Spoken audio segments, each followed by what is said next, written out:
So, and then how important is the relationship of the mother and the father and their commitment to each other when you're considering, I mean, having children, like bringing children into the world? Well, so the worst thing in the world that can happen for a rad child is that the rad child, okay, so this is a marriage, you're a couple, your life is intertwined. When you have a rad child, what they do is they triangulate. And what they're doing is they're trying to drive a wedge between the two. And they're very good at it. And all children do this. Just a rad child is much more destructive when they do that. And the worst thing that can happen to a rad child is that they are able to cause a divorce.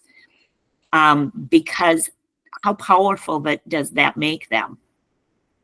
I have worked with so many kids. I mean, I remember when I first started out, it was a boy, and he had been adopted, and he wanted the mom all to himself. And he was, I mean, just masterful in driving a wedge between them. I had another one where it was a little girl. Well, it was a sibling group of 4. And the youngest little girl was 3 years old when I got to know the family. And she was daddy's little girl, and he just adored this child. And so she would give him his big hug before he went to work in the morning. And as soon as his car left the driveway, she became this absolute monster to her mother. And I mean, physically aggressive, verbally at 3, verbally aggressive, defiant, and just destroyed whatever she could get her hands on. Then as soon as daddy got back home from work, she would run up to daddy. He would pick her up, give her a big hug. She would look over at mom and go, yeah, yeah.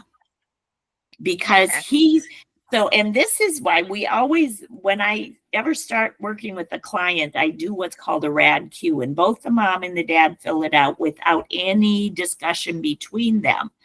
And the reason we do that is we want to see if they're both seeing the same child, because the bigger the discrepancies in their score, the more damage that child has done to the relationship.